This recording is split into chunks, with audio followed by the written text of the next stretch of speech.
Khilaf yang mau senam otak. Fasyamu salasati ayamin fil haji wa sab'atin idza raja'tum. Singkat cerita ada satu pelanggaran haji yang kata Allah kafarohnya itu puasa 3 hari sama 7 ketika kamu pulang, idza raja'tum, ketika kamu pulang. Dalam mazhab Syafi'i yang namanya pulang itu yang haji sudah sampai rumah. Di mana-mana pulang itu ya sampai rumah. Dalam mazhab Abu Hanifah enggak, ketika orang sudah balik kanan dari Arab Saudi, dari Mekah, ya namanya sudah pulang. Misalnya gini, ini Pak Rektor pamit saya, Pak Haris. Gus, Pak Haris mana? Ya sudah pulang kata saya, padahal sampai pandangan belum sampai depan. Tapi bagi keluarganya belum pulang. Lalu idza raja'tum ketika pulang itu bahasanya siapa? Bahasa istrinya apa bahasa yang ditamoni? Kamu ditamoni orang, terus tamunya mana? Sudah pulang. Tapi tanyakan istrinya, belum pulang. Khilaf-khilaf gini kok jadi geger itu kan goblok banget maksudnya itu. Jadi biasa, gini itu biasa. Jadi ya karena memang ini bukan masalah akidah, ini masalah furu'iyah, masalah fikih itu masalah furu'iyah. Assalamualaikum warahmatullahi wabarakatuh. Khilaf kadang-kadang orang angen-angen, khilaf itu nggak mungkin enggak. Ya sama seperti NU dan Muhammadiyah selalu khilaf awal Ramadan. Itu memang nggak bisa nggak khilaf. Misalnya begini, saya beri contoh ya. Karena kadang yang khilaf juga nggak pernah belajar. Lucu kan? Tak beri contoh ya. 2001 itu abad keberapa coba? Tahun 2001. Abad 21 abad 20? Abad 21. Jadi meskipun terpaut 1 tahun, padahal abad itu 100 tahun. Nah, pikirannya orang-orang Muhammadiyah seperti itu. Hilal kalau sudah melewati garis ufuk, meskipun setengah derajat atau 1 derajat itu sudah ikut bulan berikutnya.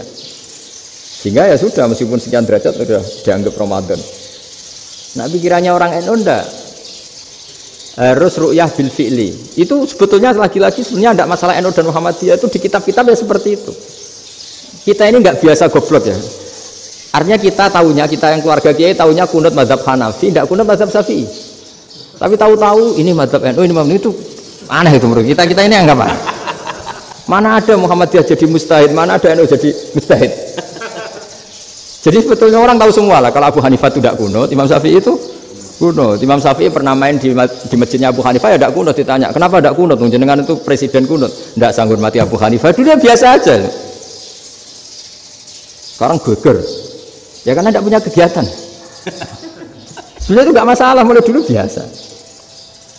Saya teruskan ya. Nah, menurut mayoritas ulama nunggu ru'yah bil fi'li. Ru'yah bil fi'li itu gini.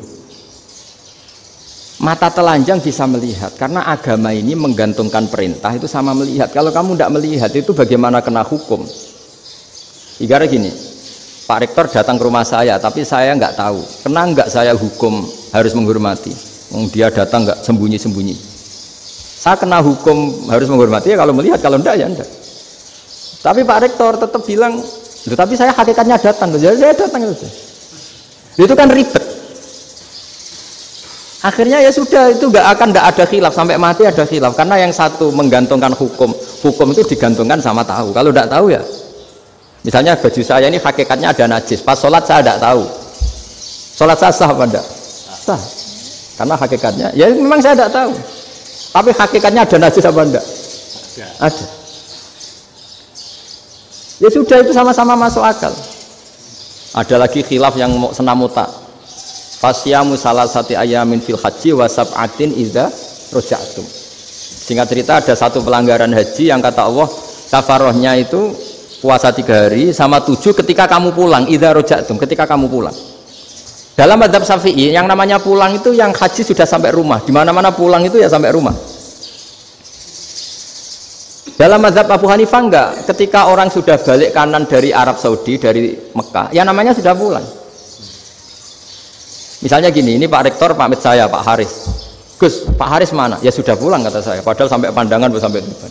Tapi bagi keluarganya belum pulang. Lalu idza raja'tum ketika pulang itu bahasanya siapa? Bahasa istrinya apa bahasa yang ditamoni? Kamu ditamoni orang, terus tamunya mana? Sudah pulang. Tapi tanyakan istrinya, belum pulang. khilaf-khilaf gini kok jadi geger itu kan goblok banget maksudnya itu. Jadi biasa, gini itu biasa. Jadi ya karena memang ini bukan masalah akidah, ini masalah furu'iyah, masalah fikih itu masalah furu'iyah. Mau tidak mau harus beda. Misalnya di sholat juga gitu. Wa ayu qu'udin qa'adal musolli sokhat sholatu. Duduk dengan gaya apapun itu sholatnya sah. Jika sampean kalau haji atau umroh, orang Arab itu jenenge duduk enak-enak awak di kursi. Duduk sopan ya hanya orang Indonesia loh. Kalau sholat itu masih duduk ala orang tahiyat. Kalau sampean di Mekah, duduknya pakai apa coba? Kursi ya? Oh enak sholat duduk. Karena memang takbirnya di fikih dengan duduk gaya apa saja sah. Makanya sengenak awak duduk di kursi. Ribet kan? Mau tidak disahkan itu namanya duduk. Mau disahkan masa iya soal Allah kok duduk santai-santai gitu.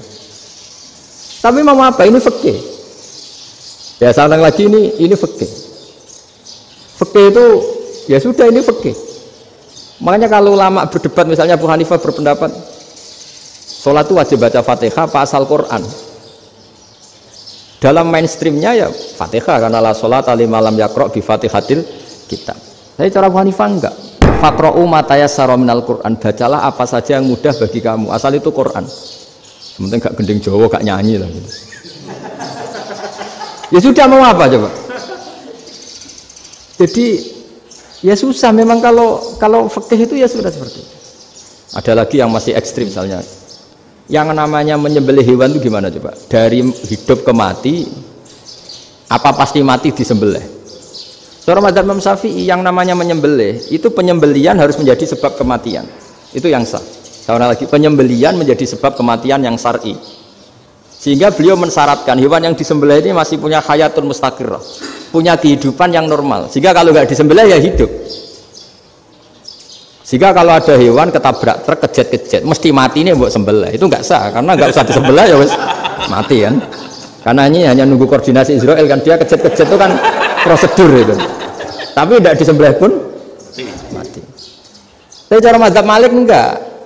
Pokoknya anggere jek duwe nyawa jenenge kewan urip. Dengan kamu sembelih berarti matine mergo mbok sembelih. Meskipun nanti ya enggak usah disembelih ya mati. Coba hitung secara ilmu matematika. Kalau enggak disembelih hidupnya 5 menit. Gara-gara kamu sembelih hidupnya langsung mati. Terus dia matinya, cara di persidangan matinya disebabkan apa? Disebabkan disembelih apa kecelakaan? Oh, ya debat kok kamu. Sama-sama UMM aja debat.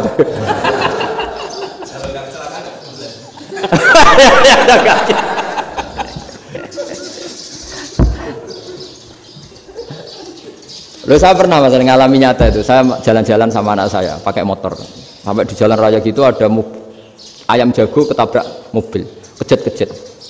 Orangnya tanya, Gus ini halal tau ora? Wis kanggo kon halal apa? Suatu saat dia agak terima kan, tanya, kenapa Gus?